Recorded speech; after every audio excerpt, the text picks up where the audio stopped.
नमस्कार. मी Rupali Joshi, special educator. आपण आता बरेचसे भाग बघितले, बऱ्याचशा मुलांविषयी जाणून घेतलं, विशेष मुलांविषयी. ऑटिझम मूल असो, ADHD मूल असो, डिले डेव्हलपमेंटचं मूल असो किंवा सिंड्रोमची मुलं असो, यांच्या बऱ्याच मुलांविषयी, त्यांच्या वर्तनांविषयी माहिती करून घेतली, त्यांच्या थेरपीविषयी माहिती करून घेतली, कोणत्या मुलांना कोणत्या थेरपी आवश्यक आहेत आणि त्या थेरपीद्वारे कसे कसे मुलांमध्ये बदल होणार आहेत याविषयी जाणून घेतलं होतं. तर आता आपण बऱ्याच वेळा मी उल्लेख केलेला आहे बघा, जेव्हा आपण व्हिडिओ बनवले किंवा ऐकले असतील तर त्याच्यामध्ये की हा इश्यू हा सेन्सरीशी रिलेटेड इश्यू आहे, सेन्सरीशी रिलेटेड आहे. किंवा जेव्हा पालक आमच्याकडे जेव्हा सुरुवातीला ॲडमिशनसाठी येतात किंवा फोनवरती ॲडमिशनची चौकशी करतात, त्यावेळी आम्ही जेव्हा माहिती घेतो पालकांकडनं मुलांची प्राथमिक जी माहिती घेतो बेसिक, तर त्याच्यामध्ये प्रत्येक पालकाचं असं सांगणं असतं बऱ्याच वेळा की मूल एका जागेवर बसत नाही, सारखं पळपळ करतं, किंवा काही मुलं एका जागेतच बसून सगळ्या कृती करतात, की म्हणजे खेळतं पण एकाच जागेवर, बराच वेळ एकाच जागेत बसून असतं मूल. इतर मुलांप्रमाणे ते वावरत नाही किंवा खेळत नाही. उदाहरणार्थ जर 4 वर्षांचं मूल आहे तर जसं 4 वर्षांचं सामान्य मूल, नॉर्मल मूल जसं बिहेव करतं तसं वर्तन या मुलाचं नाही आहे. तर अशा बऱ्याचशा गोष्टी, सांगितलेल्या कृती मूल ऐकत नाही, त्याला आवाज दिला तर लवकर प्रतिसाद देत नाही, किंवा कुठलं काम सांगितलं किंवा हे करू नको म्हटलं तर मूल ऐकत नाही. अशा बऱ्याचशा कंप्लेंट पालकांच्या असतात. किंवा थोडा जरी आवाज झाला तर मूल कान बंद करून घेतं. साधा कुत्रा भुंकला तरी मुलाला भीती वाटते. कुकरची शिट्टी वाजल्यावर तर भीती वाटते. थोडा जरी आवाज झाला तर मूल घाबरल्यासारखं होतं. किंवा मूल सारखा मोबाईल बघतं किंवा TV बघतो मूल. या गोष्टींविषयी पालक आम्हाला नेहमी सांगत असतात. तर बऱ्याच वेळा म्हणजे पालकांचं असं म्हणणं असतं की त्याला सगळं समजतं पण तो मुद्दाम या गोष्टी करतो, असं पालकांचं म्हणणं असतं. परंतु त्या मूल कुठलीच गोष्ट ही मुद्दाम करत नाही. त्याच्यामागे मूल ही कृती करण्यामागे निश्चितच कारणं आहेत. तर ते कारणं कोणते, मूल असं का करतं, नेमकं कशामुळे मूल असं वर्तन करतं, का ऐकत नाही, का एका आवाजातच मूल प्रतिसाद देत नाही, किंवा का एका आवाजातच नको करू म्हटलेली कृती मूल थांबवत नाही, किंवा का घाबरतं आहे मूल कानावर हात ठेवून कुठल्याही आवाजाला, मूल एका जागेवर बसून जेवण का करत नाही, किंवा साधं मूल शी करेपर्यंत पण एका जागेवरती बसत नाही.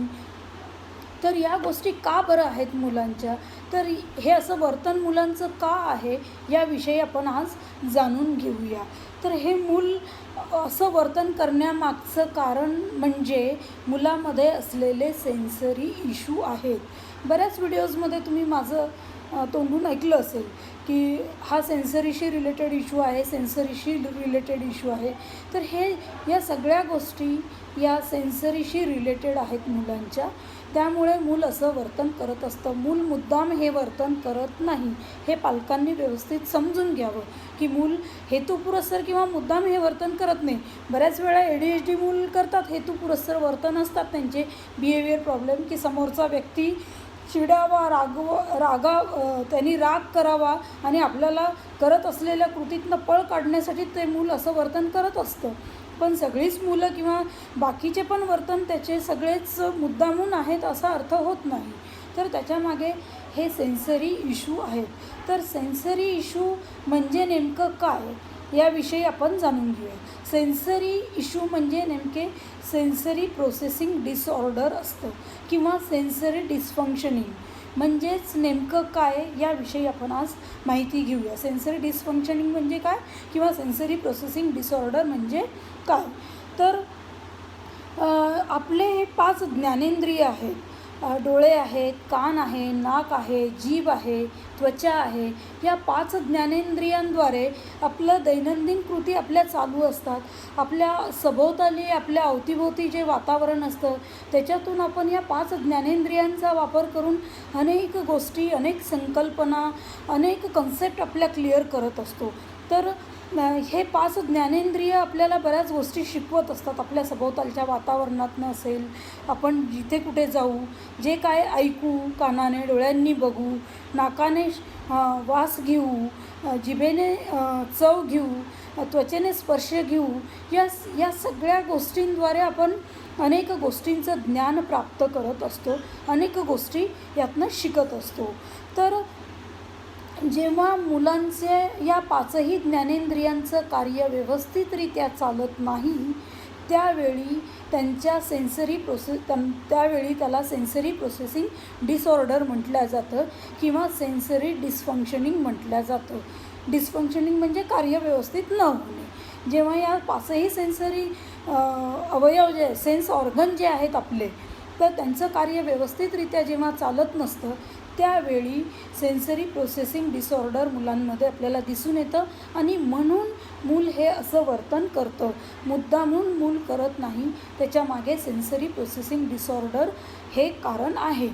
तर आपण जेव्हा या 5 ज्ञानेंद्रियांचा वापर करून बऱ्याच गोष्टी शिकत असतो, म्हणजे आपण रिसीव करतो, परसीव करतो आणि प्रोसेस करतो, आणि त्यानंतर आपल्याला आपला मेंदू त्याविषयी, त्या संकल्पनेविषयी क्लॅरिटी देतं आणि ती कन्सेप्ट क्लिअर करतं आपल्याला.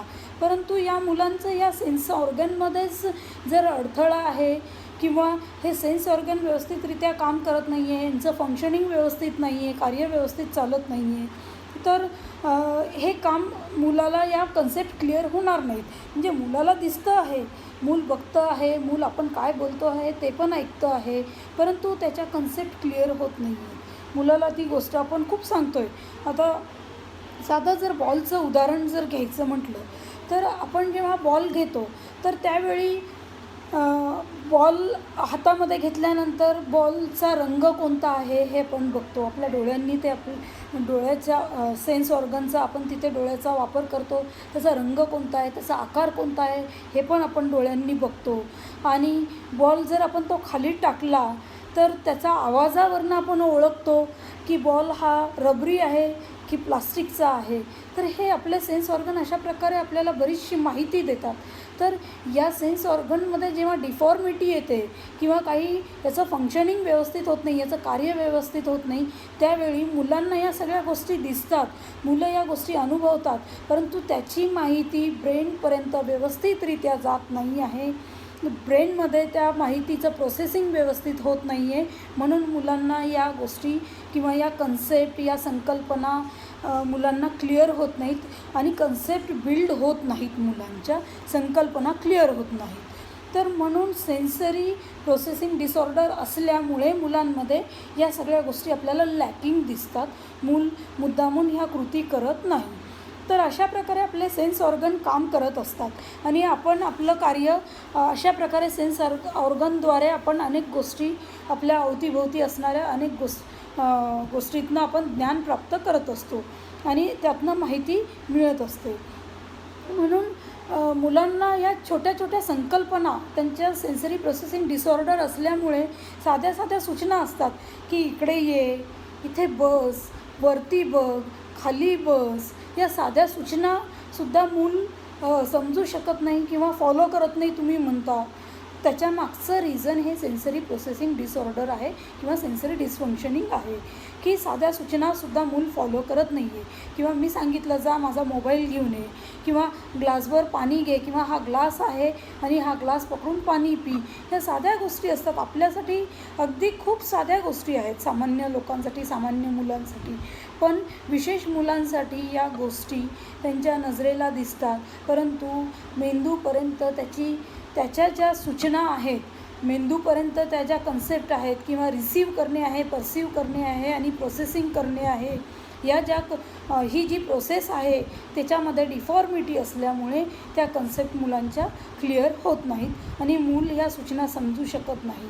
परंतु आपण जसं जसं त्यांच्या सेन्सरीवरती मुलांच्या काम करतो त्यावेळी या कन्सेप्ट बिल्ड होतात मुलांच्या आणि मूल त्यावेळी आपल्याला रिस्पॉन्स देतं.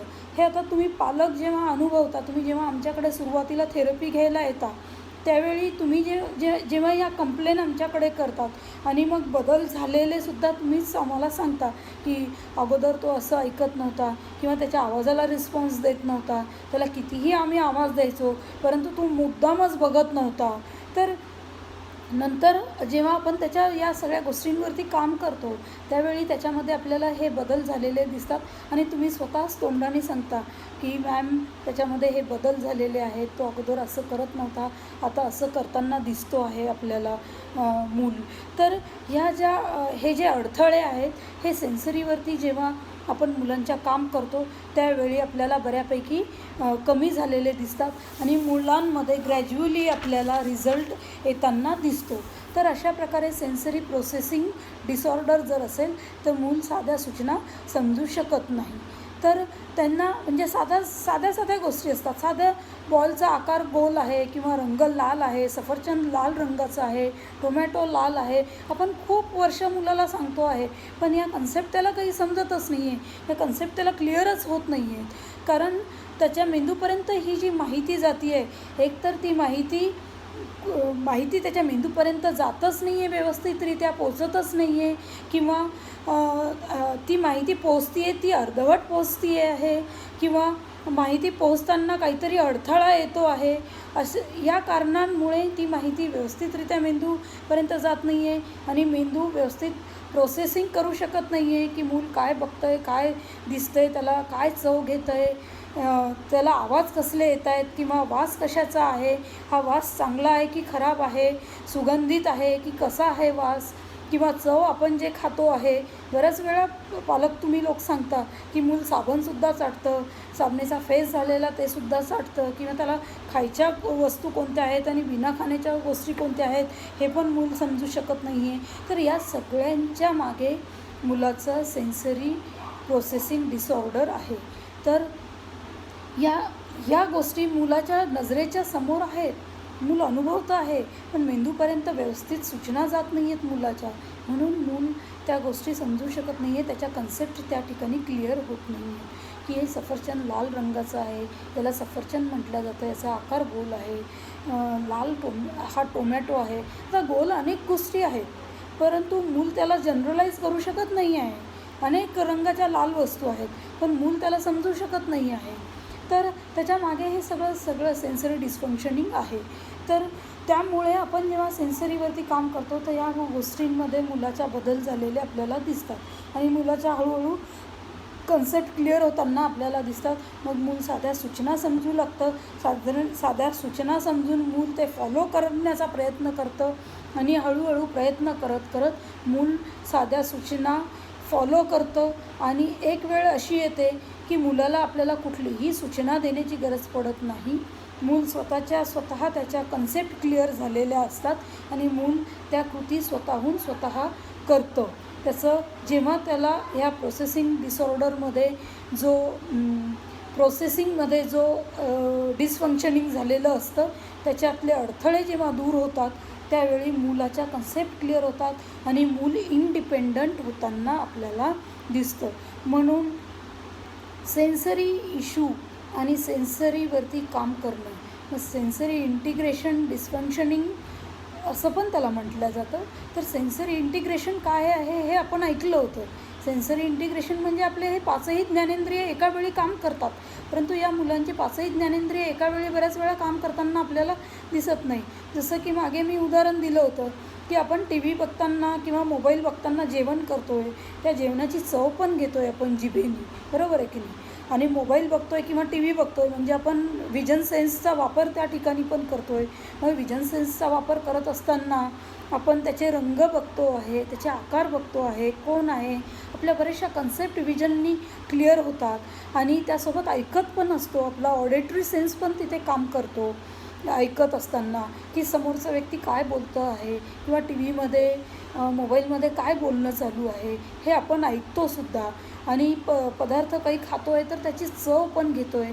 तितक्या वेळात जर आपल्या त्वचेवरती जर काही केस कुठे आपल्याला जाणवला किंवा कुठे डास बसला तर आपले त्वचा स्पर्शसुद्धा समजते. अगदी छोट्यातल्या छोटा स्पर्शसुद्धा त्वचेला आपल्या समजून येतो आणि मेंदू आपल्याला लगेच ती सूचना देतो की तुमच्या त्वचेवरती डास बसला आहे किंवा काहीतरी आहे.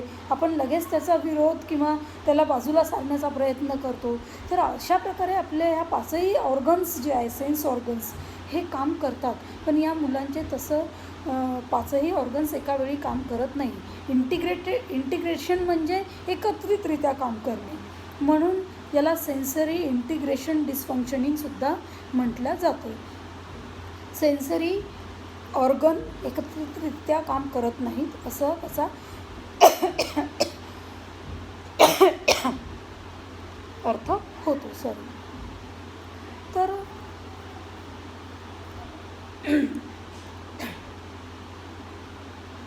अशा प्रकारे मुलांच्या सेन्सरी प्रोसेसिंगमध्ये अडथळे डिसफंक्शनिंग असल्यामुळे कन्सेप्ट क्लिअर होण्यामध्ये मुलांना अडचणी दिसतात. आणि सेन्सरीवरती जेव्हा आपण काम करू त्यावेळी मुलांचं सेन्सरी प्रोसेसिंग डिसऑर्डर कमी होताना आणि डिसफंक्शनिंग कमी होताना आणि फंक्शनिंग चांगलं होताना आपल्याला दिसतं. आणि मुलाच्या बऱ्याचशा कन्सेप्ट क्लिअर होतात, बिल्ड होतात आणि मूल बऱ्याचशा गोष्टी शिकताना आपल्याला दिसतं.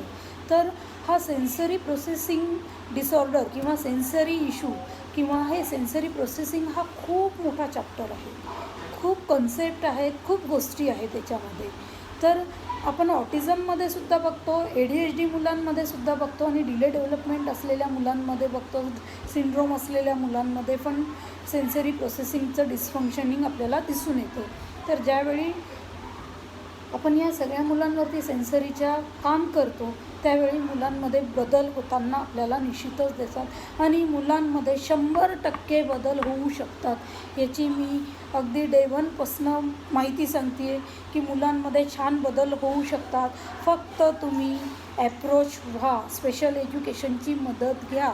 हे मी वारंवार तुम्हाला नियमित प्रत्येक व्हिडिओमध्ये जवळजवळ मी सांगत येते आहे तुम्हाला की या सगळ्या गोष्टींमध्ये जर तुम्हाला बदल पाहिजे असतील, मुलाच्या सगळ्या कन्सेप्ट मूल अगदी आपल्यासारखं डे टू डे लाईफ जगणं मुलांनी आपल्याला अपेक्षित आहे, तर मुलाच्या या सगळ्याच गोष्टींवरती काम होणं गरजेचं आहे. म्हणून सेन्सरी इंटिग्रेशन थेरपीसुद्धा तितकीच महत्त्वाची आहे. इतर थेरपी जशा मुलाच्या ग्रोथमध्ये महत्त्वाचा रोल निभावतात तसंच सेन्सरी इंटिग्रेशन थेरपीचा सुद्धा तितकाच महत्त्वाचा रोल मुलांच्या विकासामध्ये आहे. त्यामुळे आम्ही पालकांना इन्सिस्ट करतो की सेन्सरी इंटिग्रेशन थेरपी घेणं गरजेचं आहे. त्यावेळी जाऊन मुलांमध्ये तुम्हाला अगदी झटपट रिझल्ट दिसतात. जसं आजकाल जमाना आहे इन्स्टंट रिझल्ट पालकांना पाहिजे असतात की अगदी मी मूल शाळेत टाकलं किंवा थेरपी सेंटरला पाठवलं आणि त्याच्यामध्ये मला महिन्याभरातच रिझल्ट दिसायला पाहिजे, आम्हाला 6 महिने वर्षभर नको. तर जर तुम्हाला रिझल्ट पण तसे पाहिजे असतील तर या सगळ्याच गोष्टींवरती काम होणं गरजेचं आहे. त्याशिवाय आपल्याला रिझल्ट मुलांमध्ये दिसून येणार नाही. तर जेव्हा मुलांच्या सर्वांगीण विकासावरती काम होईल त्यावेळी मुलांमध्ये हे रिझल्ट दिसून येतील. आणि जसं मी तुम्हाला म्हटलं की बॉर्डरलाईन मूल, माइल्ड मूल, मॉडरेट मूल, सिव्हिअर मूल या प्रमाणात मुलांमध्ये तुम्हाला रिझल्ट निश्चितच दिसून येतील. परंतु जी मुलं बॉर्डरलाईन आहेत, माइल्ड आहेत, मॉडरेट आहेत त्या मुलांवरती जेव्हा या सगळ्या गोष्टींचं काम केलं जातं, या सगळ्या गोष्टींवरती काम केलं जातं त्यावेळी 100% मुलामध्ये 1 महिना 2 महिन्यामध्ये काही ना काही बदल मुलांमध्ये निश्चित दिसतात. आणि पालक स्वतःच आम्हाला सांगतात की मॅम मूल अगोदर असं करत नव्हतं आणि आता असं करायला लागलं आहे, असं करतं आहे. हा पॉझिटिव्ह रिझल्ट पालकच स्वतः आम्हाला सांगतात. त्यावेळी आम्हाला समाधान मिळतं की आपण पालकांना योग्य मार्गदर्शन केलेलं आहे. आणि पालकांनी पण ऐकणं तितकंच गरजेचं आहे की समोरचा व्यक्ती जो सांगतो आहे तर त्याच्यामध्ये काहीतरी तथ्य आहे, त्याच्यामध्ये खरंच काहीतरी रिझन आहे. प्रत्येक वेळी असा मिसकन्सेप्ट करायला नको की पैसे कमवण्यासाठी किंवा पैशासाठी आम्ही या थेरपी घ्या म्हणून आम्ही असं सांगत असतो, असा भाग नाही आहे. ह्याच्यामागे हे कारणं आहेत. तुमचा त्रास कमी व्हावा, तुमच्या बऱ्याचशा गोष्टी, तुमचा बराचसा भार कमी व्हावा आणि मुलामध्ये ग्रोथ जेव्हा दिसून येते तेव्हा तुम्हालाच समाधान मिळतं. हे समाधान बघून आम्हाला पण खूप समाधान मिळतं. पैसा हा सेकंडरी आहे. मुलामध्ये आणि पालकांमध्ये समाधान असणे आणि मुलामध्ये बदल होणे हे आमच्यासाठी प्रायमरी असतं. त्यामुळे प्रत्येक गोष्ट ही फक्त पैशांसाठीच केली जाते, ह्या ज्या कन्सेप्ट आहे तर ह्या क्लिअर करा. आणि थेरपिस्ट जेव्हा सांगतात त्यावेळी त्याच्यामध्ये काहीतरी तथ्य आहे हे धरून चाला. आणि त्या पद्धतीने जर तुम्ही काम केलं, मुलांच्या थेरपीज जर घेतल्या आणि तुम्ही स्वतःसुद्धा मेहनत घेतली तर निश्चितच मुलांमध्ये तुम्हाला हे बदल दिसतील. तर आज आपण सेन्सरी प्रोसेसिंग डिसऑर्डर काय आहे आणि कसे मुलांमध्ये बदल होतात याविषयी जाणून घेतलं. त्याच्यामध्ये अजून पुढे आपण हे डिसप्रोसेसिंग कसं आहे, डिसफंक्शनिंग कसं आहे याविषयी पण आपण माहिती घेऊया. तोपर्यंत धन्यवाद.